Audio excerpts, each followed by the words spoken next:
Entonces ya les dije anteriormente que la conducción es el transporte del agua desde desalenador hasta el tanque de almacenamiento o hasta la planta de purificación, que esta red tiene que ser siempre cerrada, que esta red no puede ser abierta, que va por lo general siempre va enterrada a 0,6 metros o a 1 metro. ¿Listo?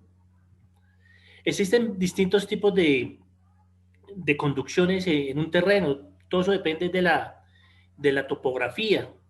Dependiendo de la topografía, yo sé si el flujo puede ir libremente, si el flujo va a ser forzado, si el flujo no va a ser forzado, si necesito sistemas de bombeo, si no necesito sistemas de bombeo. En general, esas connotaciones o esas condiciones de diseño me los da la topografía. Entonces tenemos varias características hidráulicas de la conducción. Y todo depende de la línea piezométrica. Acuérdense de que hablamos de la línea de energía y la línea de gradiente hidráulico, ¿se acuerdan? Que lo veíamos en nuestro curso de hidráulica, que la línea de gradiente hidráulico es igual a ¿quién? A la cabeza de presión más la cabeza de posición. Y la línea de energía es igual a ¿quién? A a la suma de la cabeza de presión más la cabeza de posición más la cabeza de velocidad. O en otras palabras, la línea de energía es igual a la línea de gradiente hidráulico más la cabeza de velocidad. Eso es lo que depende, eso es lo que son los conceptos de línea de energía y línea de gradiente hidráulico. Entonces aquí tenemos que tener en cuenta lo mismo. ¿Dónde está la línea de gradiente hidráulico y la línea de energía? Lo que llamamos en la línea de gradiente hidráulico la línea piezométrica. Entonces vamos a ver esquemas que pueden presentarse en un sistema en un sistema de conducción. Entonces tenemos eso es una manera, tenemos el desarenador y tenemos el tanque. Aquí va a haber un sistema que va a estar por debajo de la línea piezométrica. Por debajo de la línea piezométrica va a estar toda la línea de conducción. Entonces, cuando está siempre por debajo, siempre por debajo, tenemos que tener en cuenta las válvulas de purga y las válvulas ventosas. ¿Qué son las válvulas de purga? Las válvulas de purga son aquellas que me sirven para hacer la limpieza de la línea de conducción. Y las válvulas ventosas son las que me permiten que entre o salga aire cuando hay mucho aire dentro de la línea de conducción. Las válvulas ventosas tienen una característica principal, que ellas siempre van a estar en los puntos más bajos. Siempre van a estar en los puntos más bajos de la línea de conducción, siempre van a estar las válvulas ventosas, de purga. Y las válvulas ventosas siempre van a estar en los puntos más altos de la línea de conducción. Las ventosas tienen una característica, que ellas siempre tienen que tener a la mano un operario quien las opere, quien las manipule. O sea, en el momento que yo necesite que una válvula ventosa se abra, perdón, una válvula de purga se abra, siempre tiene que existir un operario para que le pueda hacer abrirla y cerrarla y poderle hacer el mantenimiento. A diferencia de las válvulas ventosas. Las válvulas ventosas tienen la característica que ellas se comportan como una olla a presión. Cuando hay mucho aire, se abre y permiten que el aire salga dentro de la línea de conducción o viceversa. Cuando haya poca presencia de aire dentro de la tubería, ella lo que hace es expandirse para que pueda también ingresar aire a la línea de conducción. ¿Listo? Eso es lo que son el trazado por debajo de la línea piezométrica. Eso se llama conducción forzada. Tenemos la línea de agua coincidente con la línea piezométrica, o sea, tanto la línea piezométrica va en la misma línea de conducción. En este caso se trata de una tubería fluyendo a tubo lleno o parcialmente lleno, se dice. No tiene problemas desde el punto de vista hidráulico, pero es raro encontrar ese tipo de conducción. O sea, esto no se va a ver nunca realmente que la línea de conducción esté en la misma línea piezométrica. Eso no se ve. Y se dice que el que va realmente a tubo lleno va funcionando toda la tubería, pero eso no se ve. Es más fácil encontrar la que les mostré anteriormente. Esta sí se logra ver mucho. Eso toca modelarlo con software para poder determinar dónde ubica uno el desarenador, dónde se ubica la captación y todo lo demás. Pues ya son con software más sofisticados. Esta por lo general no se ven, pero tenemos que tenerlas también presente, tenemos que tenerlas también en cuenta. ¿Alguna pregunta hasta ahí, jóvenes? ¿Me están escuchando bien? Ahora vamos a hablar de tubería por encima de la línea piezométrica. Cuando hablamos de tubería por encima de la línea piezométrica, hablamos de esta manera. Esta es la línea piezométrica y aquí tengo un tubo A y un tubo B. Y dice, en este caso el tramo AB, en este caso el tramo AB, estará en condiciones de presión negativa. Acuérdense lo que vemos en nuestros cursos de hidráulica. Una presión no significa que sea negativa, es que esté mal. No, significa que el sistema está trabajando a succión. De igual manera puede suceder en una línea de conducción, que el sistema trabaje a succión, o sea, que tenga presiones negativas. Y hay que tratar de evitar de que existan esas presiones negativas a la hora de diseñar una línea, o bien sea de aducción o bien sea de conducción, tratar de evitarlas al máximo, porque eso me va a generar problemas, me va a generar muchos problemas en la línea, que tenga presiones negativas. Y es difícil trabajarla, entonces es preferiblemente que no exista. Pero si no se puede, pues toca trabajarlas de esa manera. Y eso es como también como para evitar entrada de aire y lo que vamos a ver ahorita más adelante, lo que se tiene que ver con lo que tiene que ver con golpe de ariete y todo lo demás. Entonces, cuando son presiones negativas, no se puede instalar ventosas, no podemos instalar ventosas. Cuando hay ese tipo de estructuras en la conducción, no se pueden instalar líneas, no se pueden instalar válvulas ventosas, porque la presión va a ser negativa.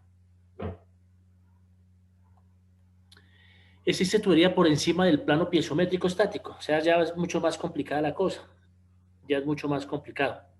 Entonces, si la tubería se encuentra por encima del plano piezométrico estático y por debajo más la presión atmosférica total, o sea, la presión atmosférica total, se constituye un sifón. Pero eso es un sifón invertido. Sifones son los que conocemos nosotros en fontanería, los que están en los baños, los sifones que son como una especie de U. Pero esta es una U, pero esto es una U invertida. Es una U invertida. ¿Estamos? Entonces, por lo tanto, habrá la necesidad de instalar equipos necesarios para cebar el sifón. ¿Qué significa cebar el sifón? Cebar el sifón significa que pueda tener un funcionamiento hidráulico estable, que hidráulicamente esto sea funcional, que hidráulicamente hablando esto sea viable para trabajar. Fíjense en algo, mire aquí está la línea de agua, la cota de la lámina de agua, y mire que la tubería pasa por encima de la cota de la lámina de agua. Entonces tengo que tenerle un sistema de bombeo, tengo que tener un sistema que me garantice que la carga hidráulica puede pasar por encima del nivel de agua que está ahí en la imagen. Estos son más difíciles de trabajar, son mucho más complicados de llevarlos a la práctica, de modelarlos y todo lo demás. Pero sí se trata de que, en caso tal de que esto ocurra, mirar la manera de cómo llevar ese sifón. O sea, se va la manera de cómo él va a trabajar y que me trabaje de una manera estándar y que me trabaje de una manera adecuada. A eso es lo que se refiere este tipo de elementos. Y hay uno más complicado que es tubería por encima del plano piezométrico estático. O sea, ya la cosa se pone más ruda. Y en este caso es imposible por gravedad. Y en este caso sí toca por ley, toca meterle sistemas de bombeos. Y vuelvo y lo repito, nosotros siempre que hagamos líneas de aducción y líneas de conducción, siempre tratemos de que ya que sea de fuerza mayor, que ya toque por ley, que ya no haya una topografía distinta a la que hemos analizado, o que ya los costos-beneficios pues ya no me den más, pues entonces sí toca meterle sistemas de bombeo. Pero si tengo la oportunidad de no hacerlo, hay que tratar de no meterle sistemas de bombeo a las líneas de aducción y a las líneas de conducción. Dejar y permitir que el agua fluya por gravedad. ¿Alguna pregunta hasta ahí, por favor? Entonces voy a hablar rápido del trazado y de la profundidad. Señor, si no están copiando, no se preocupen. Si no están copiando profundidad, ya les dije que el trazado depende de la topografía del terreno. Siempre debemos tratar de que los terrenos en los cuales yo voy a hacer un trazado de una línea de aducción o una línea de conducción, esos terrenos sean propios del Estado, que no tenga yo necesidad de pedirle permiso a ningún dueño de finca, ningún tramo, que ojalá no tengan la necesidad de comprar terrenos para hacer el trazado, de tal manera que me sea mucho más económico el proyecto. Lo mismo que la línea de aducción, tratar de que no pase por vías férreas, que no pase por carreteras, que no pase por donde va a pasar mucho ganado, que eso me puede colapsar la línea. Ya sabe que siempre tenemos que tratar de que vaya enterrada la línea de conducción y que esté entre 0.6 metros y 1 metro de profundidad. ¿Qué más les iba a comentar? Esas son como las características principales del trazado y la profundidad forzada. Siempre hay que garantizar de que hidráulicamente el sistema funcione. Ya siempre lo he repetido siempre, ¿qué significa que hidráulicamente funcione? Pues que el agua pueda ir por gravedad, que la energía al principio sea igual a la energía al final, que cuando yo haga una conservación de energía o aplique un Bernoulli entre un punto 1 y un punto 2, que el punto 1 puede ser el desarenador y que el punto 2 puede ser la planta de purificación o los tanques de almacenamiento, pues que hidráulicamente el sistema sea viable, que hidráulicamente el sistema funcione. Y vuelvo y repito, tratar de que los sistemas funcionen por gravedad, no que tenga que meterle sistemas de bombeo. Válvula de purga, entonces ya les dije que es la válvula de purga. La válvula de purga es aquella que es la encargada de la limpieza de la línea de conducción, que esa válvula de purga por lo general se ponen en los sitios más de toda la línea de conducción, que esas válvulas de purga necesitan por ley un operario, de tal manera que las pueda abrir y las pueda cerrar. Y esas válvulas de purga lo que hacen es sacar toda la cantidad de material que no se pudo sacar en el desarenador, pues ahí en los puntos más bajos se va a acumular esa cantidad de micropartículas de sedimentos que de una u otra manera tengo que sacarlos de la línea de conducción. Y la manera para poderlo sacar de las líneas de conducción es por medio de las válvulas de purga. Por lo general, las válvulas de purga están representadas en una T, en un accesorio que es una T, y el diámetro mínimo que se trabaja en las válvulas de purga es de 2 pulgadas.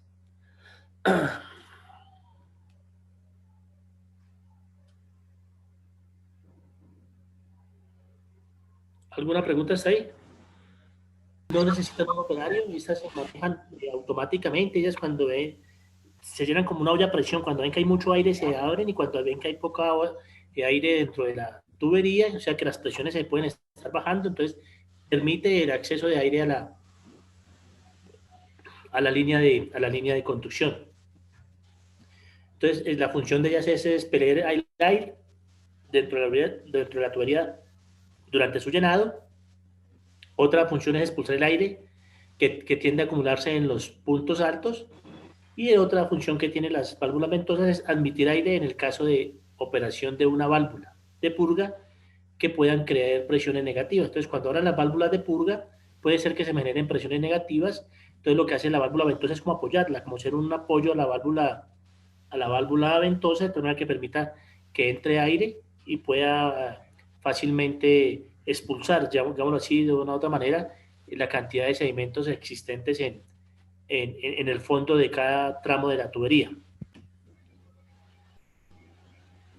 Tenemos que tener unas válvulas de control o unas válvulas de corte. Esas válvulas de control, esas válvulas de corte son las que me permiten siempre controlar el fluido dentro del sistema.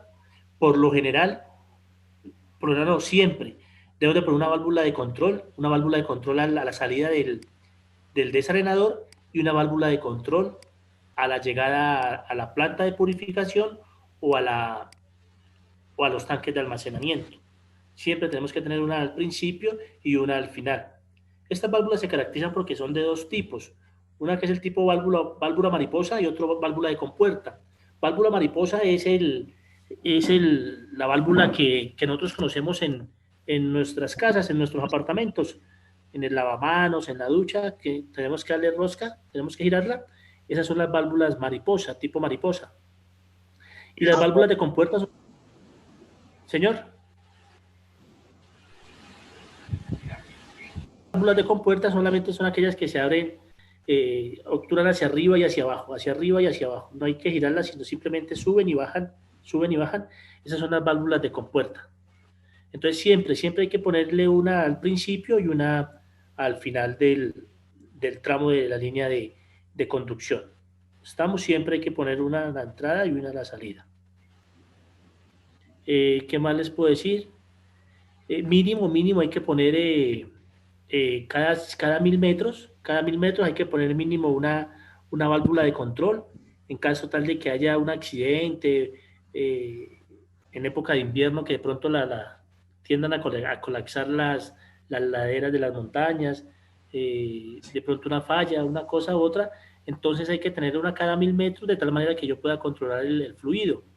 Si yo no lo puedo controlar, pues cuando vaya a mirar, no puedo ni siquiera hacerle el respectivo mantenimiento que necesitaría hacerle cada una de las obras hidráulicas que hagan parte del sistema.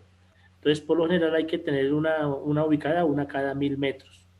Y por ende, una al principio y una al final de la línea de conducción.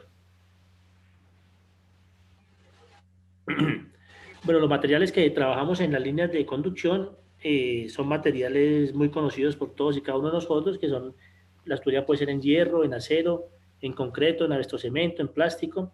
Por lo general hoy en día, para proyectos así como los que estamos trabajando nosotros, en las líneas de conducción se manejan en tubería de PVC, en tubería de PVC. Hay un dato muy importante que tenemos que tener claro en las líneas de conducción, es que por lo general, repito, deben de tener dos distintos diámetros. Muy rara vez se trabaja un solo diámetro, una línea de conducción en tubería. O sea, si a mí los cálculos me dan ahorita que cuando hagamos el diseño, pues nos vamos a dar cuenta, cuando los voy a diseñar tengo que tener un diámetro, pero voy a tener un diámetro mayor y un diámetro menor para poder determinar cuál es la cantidad de material de tubería que tiene que tener dicha línea de conducción. Entonces, para nuestro caso en clase y en el proyecto, pues vamos a trabajar con dos líneas, con dos tipos de diámetro de tubería, y la tubería con la cual vamos a trabajar tanto en el ejercicio en clase como en el proyecto de ustedes va a ser tubería en plástico, o sea, tubería en PVC. Es con lo que vamos a trabajar. ¿Listo? ¿Qué más les puedo contar de esto? Eh,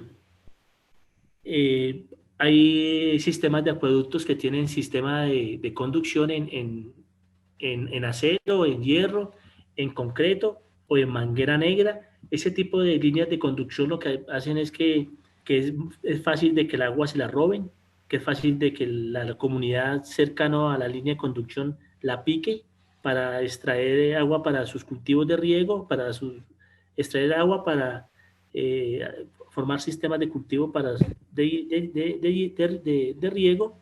Entonces muy fácilmente se la roban el agua, por eso es que es recomendable siempre tener enterrada la línea de conducción. Entonces va a presentar muchísimas fugas. Entonces realmente cuando usted diseñe y vaya a mirar lo que realmente está entrando al tanque de almacenamiento o está entrando a la planta de purificación, pues no es nada comparable con lo que realmente se estaba pretendiendo captar. Entonces vienen los aforos y viene todo lo demás y viene el control y vienen las inspecciones y las requisas ahí para arriba en toda la línea de conducción, y resulta que hay muchas conexiones clandestinas, hay muchas fugas y todo lo demás. Entonces lo recomendable es cambiar ese material con el cual se está trabajando, y de tal manera que no vaya a existir con el paso del tiempo distintos tipos de fugas del fluido, ni que vaya a estar robándose la comunidad en general. ¿Alguna pregunta hasta ahí? Bueno, ahora lo importante. Vamos para las especificaciones de diseño de la línea de conducción. Vamos a hablar del periodo y caudal de diseño. El periodo y el caudal de diseño por una línea de conducción, pues el periodo siempre, igual que las obras anteriores hidráulicas que hemos venido trabajando, que hemos venido estudiando, están entre de 15 a 30 años, dependiendo del tamaño del proyecto y la posibilidad de un desarrollo por etapas, o sea, la posibilidad de que a medida que vaya pasando el tiempo yo lo vaya desarrollando. Siempre que exista almacenamiento en el diseño del acueducto, el caudal de diseño corresponde al caudal máximo diario. En caso contrario, al caudal máximo horario. ¿Listo? Está claro para todos, ¿no? Entonces, siempre que haya lo mismo que hemos venido trabajando, siempre que exista tanques de almacenamiento, en el diseño del acueducto, el caudal de diseño corresponde al caudal máximo diario. En caso contrario, al caudal máximo horario. Tenemos que hablar de la presión de diseño. Toda la tubería durante todo su trayecto va a tener unas distintas presiones.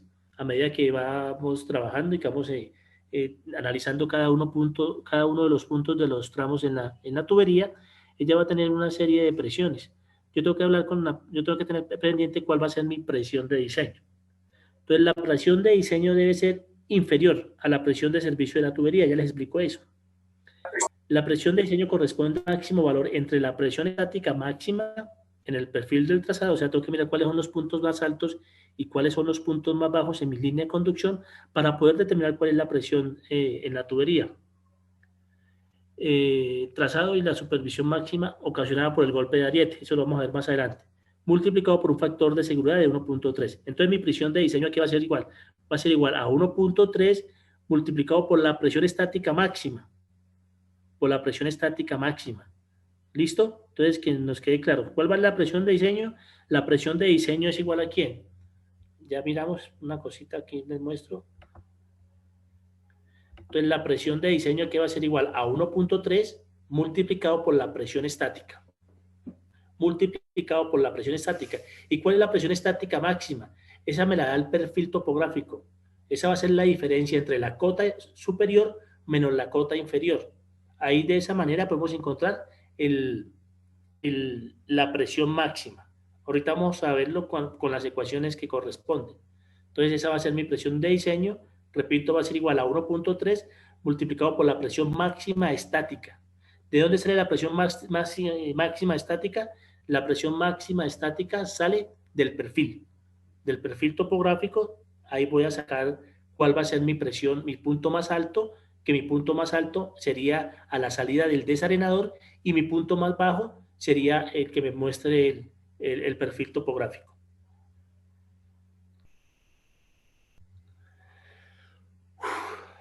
Ahora vamos a hablar del diseño hidráulico de la tubería. Para el diseño hidráulico de la tubería lo que tenemos que tener en cuenta son las pérdidas. Estas pérdidas pueden ser por fricción o pérdidas por accesorios, que es lo que veíamos en nuestro curso de mecánica de fluidos y en nuestro curso de hidráulica. Entonces tenemos que tener una serie de pérdidas. Esas pérdidas, vuelvo y repito, pueden ser por fricción o por accesorios. Y vamos a trabajar con las ecuaciones de Darcy y Weibach. Describe las pérdidas en una tubería y presenta las siguientes ecuaciones. La primera ecuación que hemos trabajado y que ustedes la conocen a perfección es H sub F, que son las pérdidas. Y esas pérdidas aquí es igual a F por L por B al cuadrado por D sobre 2G. ¿Quién es F? ¿Quién es L? ¿Quién es D? ¿Quién es B? ¿Quién es G? Rápidamente, que no se me duerman. El D es el diámetro. Estoy cansado de hablar tú solo. Creo que el D es el diámetro. F factor de fricción, ¿no? F es el factor de fricción, L es la longitud de la tubería, D el diámetro, B la velocidad y G pues la gravedad. El D es el diámetro de la tubería. ¿Listo? Entonces F es el factor de fricción de Darcy y Weibach, L es la longitud de la tubería, D el diámetro de la tubería y B la velocidad del flujo. ¿Está claro para todos hasta ahí? Sí, profe, sí, señor. Sí, señor. Ay, Dios, se me borró el resto. Entonces, quedamos acá. Ay, Dios. Estamos hablando de las pérdidas, ¿listo? ¿Me escuchan bien? Señor. Sí, profe, sí, señor. Listo. Entonces avanzo. Entonces también acuérdense que el factor de fricción depende del número de Reynolds. Y recuerden que el número de Reynolds es igual a ¿quién? A la viscosidad cinemática multiplicado por el diámetro sobre la viscosidad dinámica, o es lo mismo que la densidad por la velocidad por el diámetro sobre la viscosidad cinemática. Ese es el número de Reynolds y eso lo hacíamos por medio de tablas, que lo veíamos en nuestro curso de mecánica de fluidos. Y por otra parte, tenemos que determinar el caudal en la tubería en función de la carga unitaria. Ya vamos a hablar sobre la carga unitaria. Entonces, tenemos que determinar un caudal en la tubería en función de la carga unitaria. Y para este caso, trabajaremos con la ecuación de Hazen-Williams.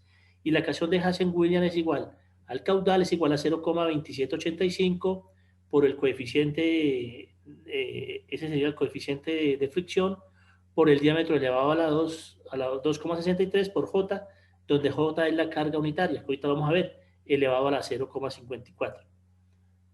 Si quiere copien esta ecuación que está ahí, o si no, pues yo sigo avanzando. Están en el libro, repito. Ahí están, que es donde C es el coeficiente de rugosidad de Hazen y Williams, es el diámetro en la tubería, y J es la pérdida de carga unitaria o pendiente en la línea de energía, y las unidades son metros sobre metro. No es que sea dimensional, las unidades son metros sobre metro. Y recuerde, J es la pérdida de carga unitaria o pendiente en la línea de energía. O pendiente en la línea de energía. Eso es lo que se conoce como J, pérdida de carga unitaria. Ella tiene una expresión en particular. Ahí la tenemos. Entonces, la pérdida de carga unitaria será igual a la diferencia de niveles dividida por la longitud de la conducción. La longitud corresponde a la longitud real. Pilas con esto. La longitud que iban a trabajar es la longitud real de la tubería, medida en el perfil.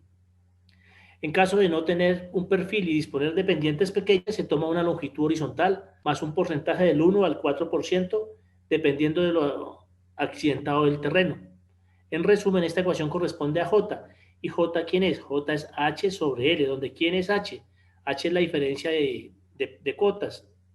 Superior menos inferior dividido entre la longitud total.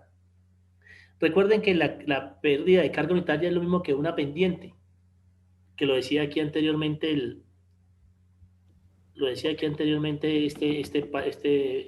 la pérdida de carga unitaria o pendiente en la línea de energía que se da en metros sobre metros.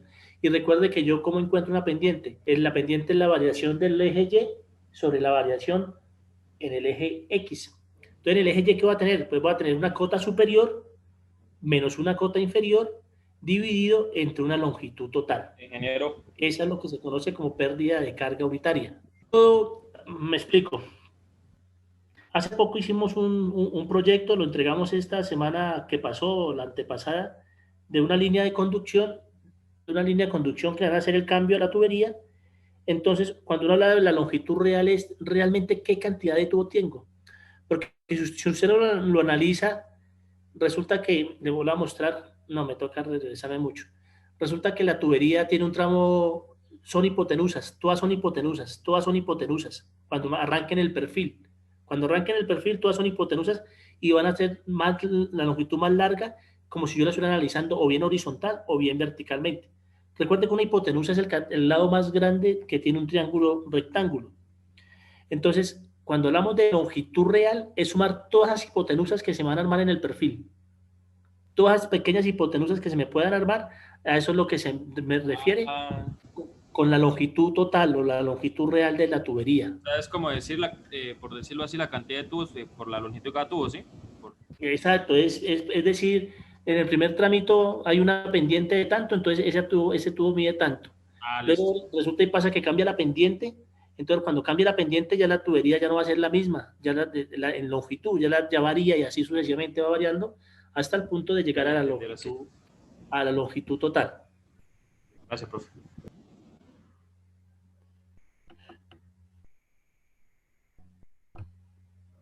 Esto es lo que se refiere a la pérdida de carga en una conducción. Entonces esto va a ser la altura estática. Fíjese que la altura estática, ¿de dónde va? Desde la cota de la lámina de agua en la parte del desarenador hasta la cota de la lámina de agua en la planta de purificación o en el tanque de almacenamiento. ¿Listo? Y estas van a ser las distintas longitudes. A esto es que se refiere. Listo. Seguimos. Pérdida de carga localizada. Entonces tenemos que tener en cuenta las pérdidas. Estas pérdidas corresponden a las ocasionadas por los accesorios, tales como por la entrada, la salida, las válvulas, los codos, las ventosas, en fin, todo lo que les vine hablando anteriormente, todas van a generar una serie de pérdidas. Entonces yo necesito encontrar todas esas pérdidas a la hora de hacer nuestro diseño. Tengo que tenerle claro cuáles son las pérdidas.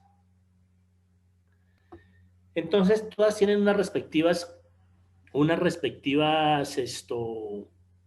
ecuaciones. La primera es la ecuación que genera las primeras están generadas por esta ecuación, que es la velocidad 1 menos la velocidad 2 al cuadrado sobre 2 veces la gravedad. O sea, recuerden que las pérdidas están definidas por la cabeza de velocidad.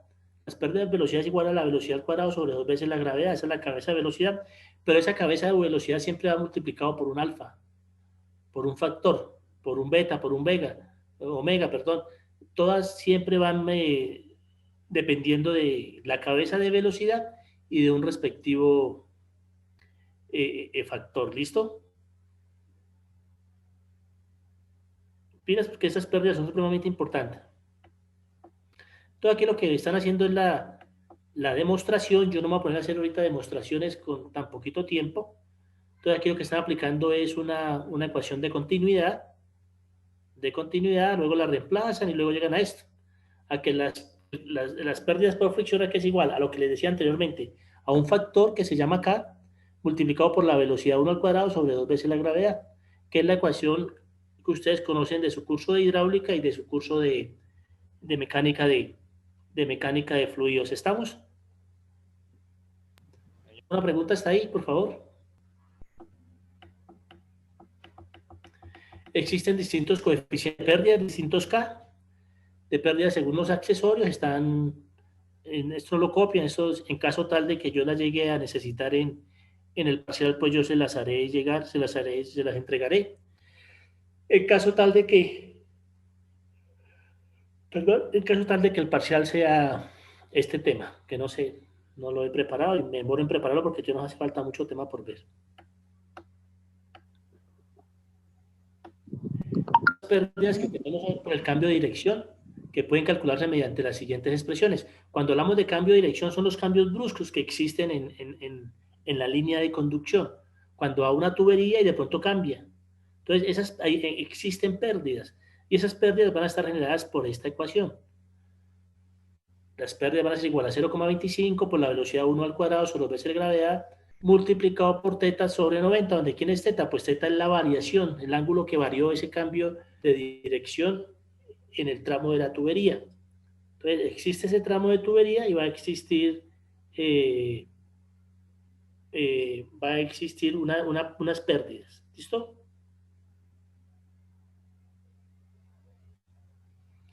Diapositiva. Aquí hay una niña que está hablando de diapositivas. Yo no tengo diapositivas. Porque puede existir cambio de dirección.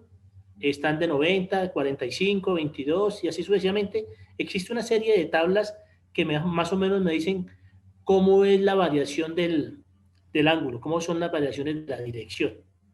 Entonces aquí está. Y por lo general, en ese cambio de direcciones lo que tenemos son codos. Son codos los que vamos a variar. O sea, los que hacen que la tubería cambie o los accesorios que yo necesito para que la tubería cambie de dirección, pues por lo general son codos. Y existen una serie de codos con los cuales trabajamos. Entonces, la selección del codo se suma o diferencia de dependientes. Entonces, dependiendo de la suma o diferencia de dependientes, tengo que meterle un código de estas condiciones, de estas referencias.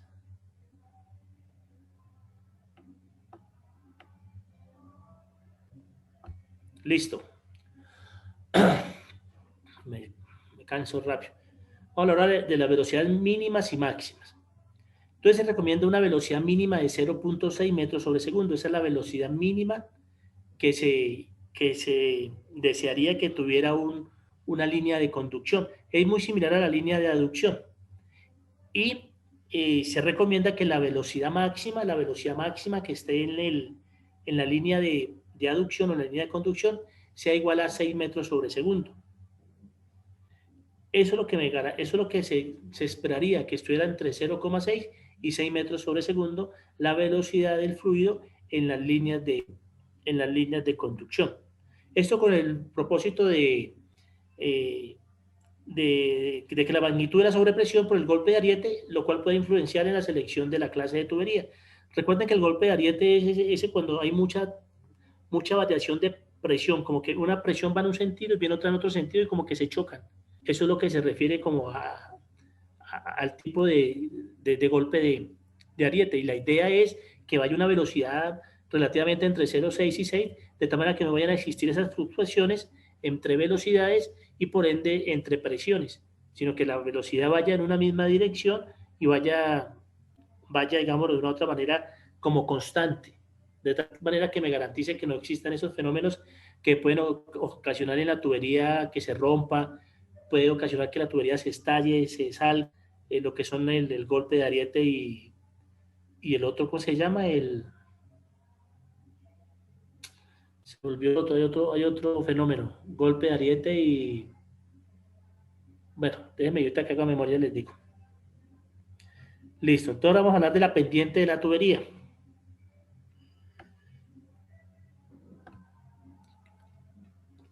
Entonces, con el fin de facilitar la evacuación del aire a través de las válvulas ventosas y de los sólidos a través de las válvulas de purga, se recomienda que la tubería no sea horizontal.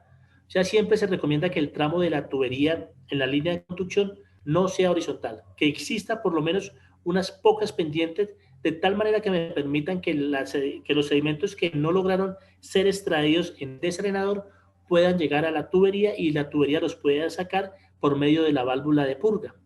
Entonces siempre se recomienda que toda la tubería en la línea de conducción tenga pendiente y no sea horizontal. Y se recomiendan ciertas pendientes. Aquí esta pendiente está mal, aquí ya son de pendientes entre el 4 y el 10%, más o menos, que se recomiendan que existan pendientes entre el 4 y el 10, sino que aquí el trabajo ya lo dividieron por 100. O sea, ahí va. Porque una pendiente de 0,04% eso no es nada, y una pendiente del 0,1% eso no es nada. O sea, realmente las pendientes están entre el 4% y el 10%. De todas maneras, me le echan una miradita al libro y me confirman que sean esas. Cuando más tarde tengan oportunidad, me verifican que sean del 4 y del 10. Listo, entonces son las recomendaciones que se hacen a las pendientes de la tubería, que estén en ese tramo, ¿vale? ¿Alguna pregunta hasta ahí, por favor?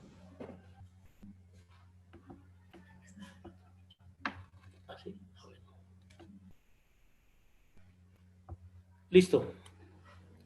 Vamos a hablar de los tipos de anclajes. Hay muchos sectores de la tubería que tienen que ir anclados debido a las altas presiones. Entonces tienen que ir anclados. Entonces hablamos de un codo en sentido horizontal, hablamos de codos en sentidos verticales.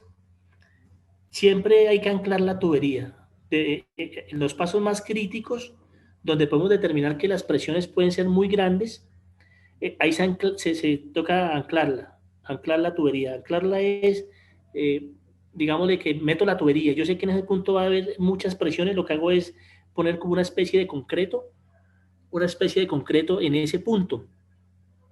O unos amarres como con guayas a una estructura de concreto. Eso es lo que hacemos, ¿listo?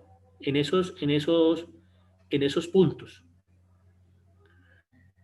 Entonces, de esto no quería hablarles mucho, pero ya que llegué, pues analicémoslo.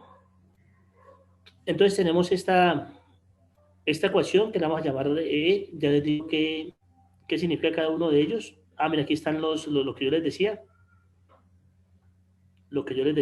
Estos son los tipos de anclajes, de tal manera que me sostengan los codos, que si hay presiones muy grandes, pues el terreno me pueda soportar esa variación. Y lo mismo puede ser horizontal o puede ser vertical. Es la misma expresión. Esto lo ven ya mucho más a fondo en su curso de alcantarillado, ya van a ver más este tipo de elementos. Lo van a ver mucho más a fondo, pero no me quería enfrascar mucho en él. Porque eso lo ven ustedes en el curso que viene a continuación. Entonces déjame y voy avanzando.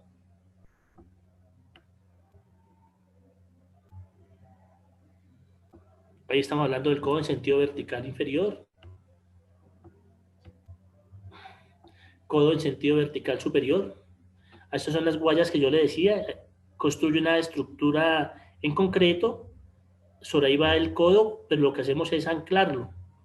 Por medio de guayas lo anclamos de tal manera que el soporte, de tal manera que cuando existan presiones muy grandes, pueden ser positivas o negativas, no se me vaya a ir del sistema. ¿Me están escuchando, jóvenes? Listo, no me quiero enfrascar mucho en ello. Eso tampoco me quiero enfrascar, que eso lo ven en alcantarillados. ¿Qué es esto? Las dimensiones donde va a ir la tubería. Esto lo ven ustedes más a fondo en alcantarillados. Entonces, yo prefiero que lo vean allá. O lo vemos allá, pronto el otro semestre alcantarillado lo vemos allá.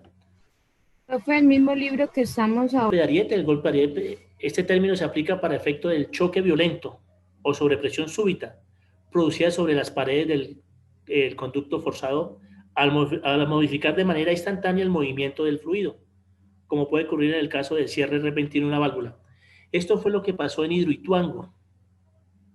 Cuando hicieron los cierres en las válvulas de Hidroituango, después de que más de 400.000 metros cúbicos por segundo le entraban a la casa de máquinas y inundaron las casas de máquinas, había que cerrar las compuertas y las válvulas.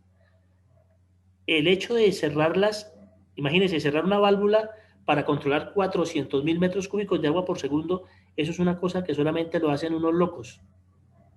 Los 7 ingenieros que lograron esta hazaña, porque fueron 7, unos decían están locos, otros aburridos con la vida, los dejó la mujer, en fin, están como mi persona, sin hijos, y ya lo que fue. No, fueron unos, realmente para mí, para los que conocemos el tema y sabemos un poquito de hidráulica, fueron unos héroes. Porque simplemente cerrar una válvula, la montaña ruge, la montaña llora. Es repentinamente que un agua vaya, imaginen 400.000 metros cúbicos de agua vayan en una dirección a una cierta velocidad y alguien nos quiera detener. Eso se llama el fenómeno de transitorios. El fenómeno de transitorios es lo que va y viene, las ondas que van y vienen. Por eso no sé si ustedes han escuchado cuando abren y cierran una llave que empieza a sonar, ¿se han escuchado? Sobre todo en Pamplona, en las casas viejas.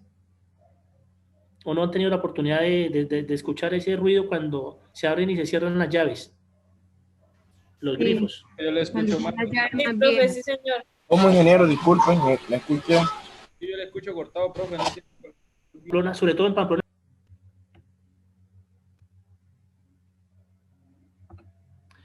Entonces tenemos unas medidas contra el golpe de aire. Pueden tomarse varias clases de medidas, entre las cuales las más indicadas son las que no requieren de equipos especializados, ya que en el caso de acueductos rurales es muy difícil el mantenimiento de estos aparatos. Entonces siempre hay que tratar de que no exista este tipo de fenómenos dentro de nuestros acueductos, de que no exista ese cambio brusco como entre presiones y velocidades del agua y venga ese choque que me impida que el agua fluya normalmente y me empiece a generar ese tipo de, como llamémoslo así, como de turbulencia dentro de la tubería, que a medida que va pasando el tiempo, pues va a generar muchos problemas y muchos conflictos en el sistema. Ingeniero, se va a acabar. Hacer el diseño.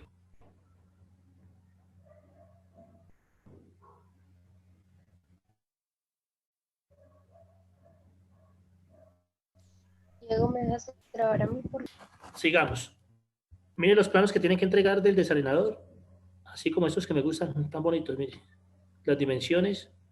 Este era 1, este es 2, mírenlo. Todo lo que encontramos en clase, miren acá todos los elementos, todas las dimensiones, segundo plano. Profe, ¿cómo?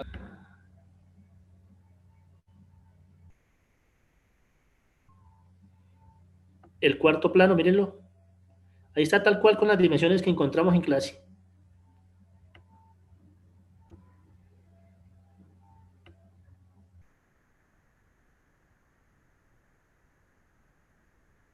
El quinto plano, mírenlo.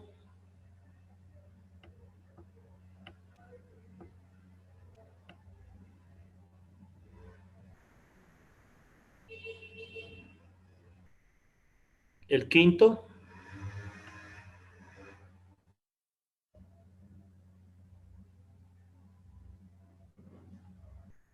El sexto.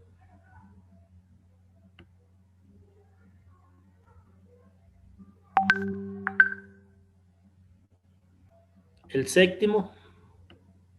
Profe, para hacer ese plano, ¿cuáles son los otros datos? Es que ese no lo he podido hacer en el modelo. ¿Cómo nosotros que hacerlo en 3D? Este es el... No, este dato, este es el H de excesos. Pero esta es la cámara. Esta es la cámara de aquietamiento, sí. Este era el que asumíamos, este 1.5 era el que asumíamos. Este lo encontrábamos dependiendo el B, que era B tercios, míralo aquí el B tercios, y este H es H tercios. ¿Cuántos iban ahí? ¿7? Ok. 7, profe. 8. 8 con este. Ahí están las dimensiones. Todo esto lo hicimos en la clase anterior. Todas estas pendientes las encontramos.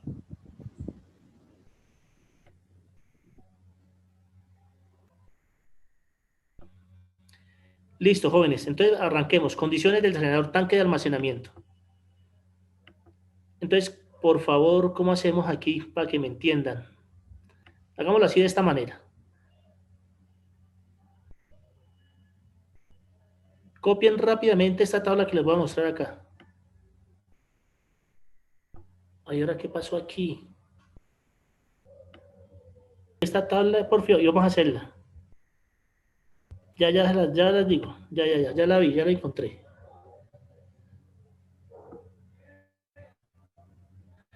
Pilas con las cotas, por favor. Yo voy a estar con las cotas para el proyecto final.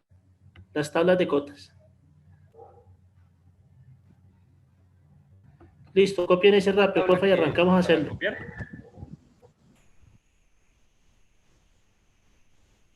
¿Ven esta tabla? ¿Una tabla?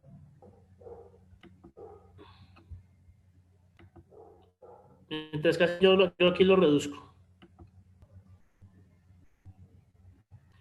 Una es abscisa con rasante, grafiquen esos puntos.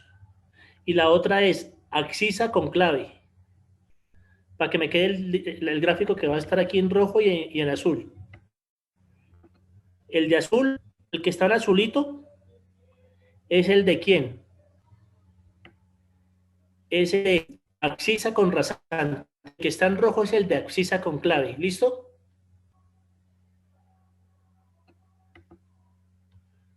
Entonces grafíquenlo rápidamente ahí en una hojita cuadriculada o si tienen papel milimetrado, mejor.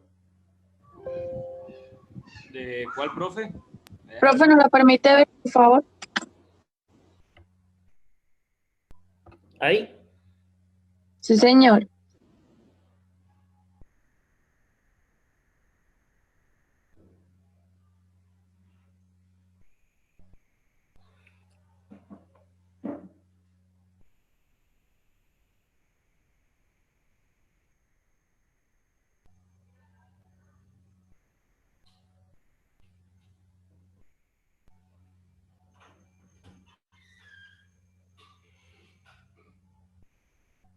¿De dónde salen los otros datos?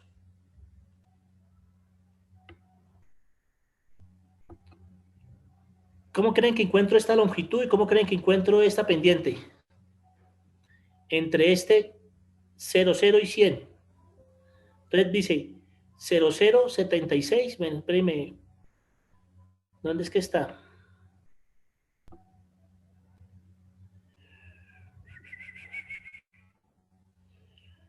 Esta es la sisa con todo el tanque de almacenamiento.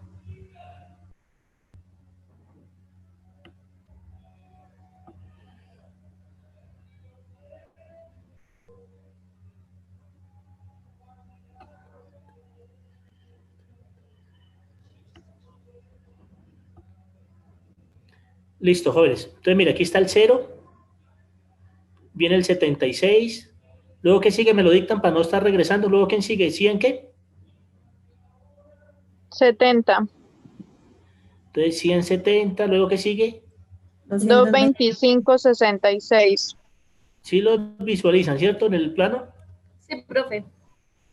Listo. Entonces, lo primero que tengo que encontrar es la longitud y la pendiente. O sea, tengo que encontrar la longitud que hay aquí, de este punto a este punto, y la pendiente de ese tramo de tubo. ¿Cómo encuentro la longitud? ¿Y cómo encuentro la pendiente? Pues hagan triángulos rectángulos, mire. Hagan triángulos rectángulos, ¿y quién es la longitud? Pues la hipotenusa. Entonces aplican Pitágoras y encuentran la hipotenusa. ¿Y cómo encuentran la pendiente? Pues la pendiente es la variación de las y sobre la variación de las x. Hagamos el primero y verá que es así, mírelo. Hagamos el primero. Entonces, ¿cuánto hay de 0 a 100? Hay 100. ¿Y cuánto hay de 76 a 70? ¿Cuánto hay? 6. 6. Entonces apliquen un Pitágoras y van a llegar a este valor. Aunque espere, que yo aquí lo tengo resuelto.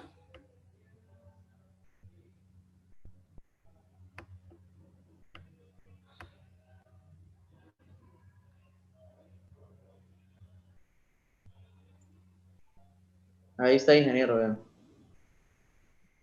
Mire, aquí está la longitud, mire, 76 a 70 al cuadrado, más 100 menos 0 al cuadrado, y la raíz me da 100.18. Quiere decir que ese tramo de tubería que yo necesito son 100.18 metros. ¿Sí me hago entender? Luego la que le sigue. La que le sigue sería, ¿qué? Otro triangulito. Sería, pero ahora con estos valores, con este de acá y este de acá, ¿sí está claro? Entonces ya sale, ¿de dónde sale este? Ahora, ¿de dónde sale este? Pues sería ¿quién? 70 menos 66. Ay, Dios. Bueno, ahorita lo corrijo. 70 menos 66 al cuadrado más 225 menos 100 al cuadrado, ¿sí o no? Y eso les da 125.6. Sí, sí, da. Y la pendiente, pues la variación es y sobre x, ¿sí está claro?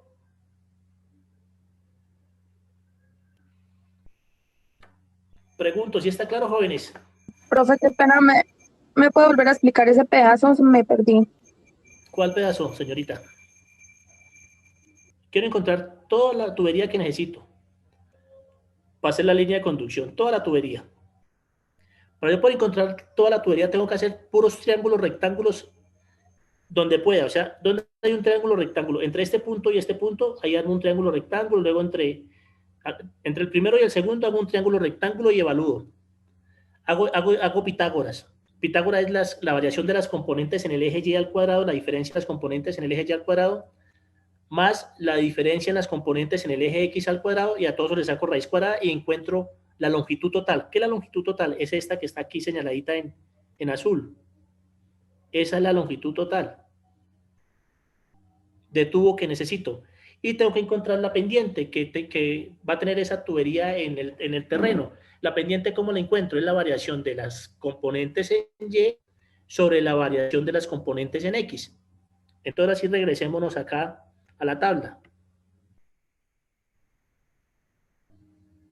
Entonces, vuelvo y recapitulo. Tengo que hacer de 2 en 2. Entonces, de 2 en 2, variación de estas 2 al cuadrado menos, perdón, más variación de estas 2 al cuadrado, y a eso le saco raíz cuadrada para encontrar la hipotenusa, según Pitágoras. Y eso me da 10.6, 10.18, perdón. Verifícalo, por favor. ¿Qué es lo que está aquí escrito? Míralo. Sí, profe, sí, sí, señor. ¿Qué es lo que está aquí escrito? Míralo. Que es 76 menos 70 al cuadrado más 100 menos 0 al cuadrado, y eso me da 100.18. ¿Listo? Y hace lo mismo de así de 2 en 2. Entonces, tomé el primero y el segundo punto, ahora lo haces con el segundo y el tercero, luego lo haces con el tercero y el cuarto, luego con el cuarto y el quinto, y así sucesivamente. Y lo mismo con las pendientes. Ya, profe, Las gracias. pendientes son las variaciones del eje Y sobre las variaciones del eje X multiplicado por 100. Ahí me dio que dio el 6%. Y hace lo mismo así con todos, ¿está claro? Sí, señor, gracias. Listo.